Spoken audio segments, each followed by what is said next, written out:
सभी को जय मसीह के आज का पवित्र वचन है पुराना जीवन और नए जीवन के विषय में, जो पाया जाता है कुलुस्सियों 3 अध्याय में। इसलिए अपने उन अंगों को मार डालो जो पृथ्वी पर है, अर्थात व्यभिचार, अशुद्धता, दुष्कामना, बुरी लालसा और लोभ को, जो मूर्ति पूजा के बराबर है। ये सारी बातें जो है मूर्ति पूजा के बराबर है प्रियो। तो ऐसी अंगों को हमें मार डालने की बात बाइबल हमें बताती है, जो कि सही है। हमें अपने जीवन में ऐसी बातों को रखना ही नहीं है। इन्हीं के कारण तो परमेश्वर का प्रकोप आज्ञा ना मानने वालों पर पड़ता है। और तुम भी जब इन बुराइयों में जीवन बिताते थे तो इन्हीं के अनुसार चलते थे। जब हम अपना जीवन इन्हीं बुराइयों में बिताते थे, इन्हीं के संग रहते थे, तो अपना जीवन भी खराब करते थे प्रियो।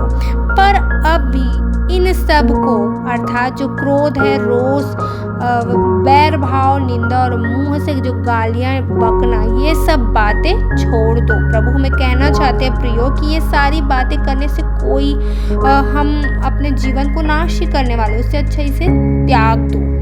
और एक दूसरे से भी झूठ मत बोलो, क्योंकि तुमने पुराने मनुष्यत्व को उसके कामों समेत उतार डाला है। क्योंकि तुम अब मसीह में नई सृष्टि बन गए हो, तो ऐसे कामों को तुमने उतार डाला है, तो ऐसे कामों को मत करो और नए मनुष्यत्व को पहन लिया है, जो अपने सृजनहार के स्वरूप के अनुसार ज्ञान प्राप्त करने के लिए नया बनता जाता है। उसमें ना तो यूनानी रहा, ना यहूदी, ना खतना रहित, ना जंगली, ना स्कूती, ना दास और ना स्वतंत्र, केवल मसीह सब कुछ और सब में है। क्योंकि हमने प्रभु यीशु मसीह को ग्रहण किया है प्रियो, तो हमें भी अपना जो पुराना चाल चलन है उसे मार डालना है और नए चाल चलन में प्रवेश जब किया तो हम सृष्टि में एक नए हो चुके हैं। तो ऐसा हमें अपना जीवन बिताना है जैसे कि, इसलिए परमेश्वर के चुने हुओं के समान जो पवित्र और प्रिय है, बड़ी करुणा और भलाई और दीनता और नम्रता और सहनशीलता धारण करो। ये सारी बातें जब हम मसीहत में आ चुके तो ये सारी बातों को हमें ग्रहण करना है, धारण करना है। और यदि किसी को किसी पर दोष देने का कोई कारण हो, यदि हम किसी को किसी बात के लिए दोष देते हैं, तो एक दूसरे की भी हमें क्या कर लेनी है, सह लेनी है। और एक दूसरे के अपराध को भी क्षमा करना है। जैसे कि प्रभु ने तुम्हारे अपराध क्षमा किए, वैसे ही तुम भी करो।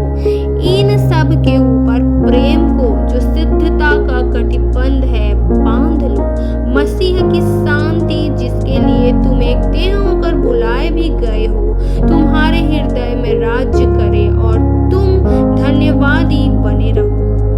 मसीह के वचन को अपने हृदय में अधिकाई से बसने दो और सिद्ध ज्ञान सहित एक दूसरे को सिखाओ और चिताओ, और अपने अपने मन में अनुग्रह के साथ परमेश्वर के लिए भजन और स्तुति गान और आत्मिक गीत गाओ। वचन में या काम में जो कुछ भी करो, सब प्रभु यीशु के नाम से करो और उसके द्वारा परमेश्वर पिता का धन्यवाद करो। प्रभु इस वचन के पढ़े और सुने समझे जाने में आप सभी को बहुतायत की आशीष दे।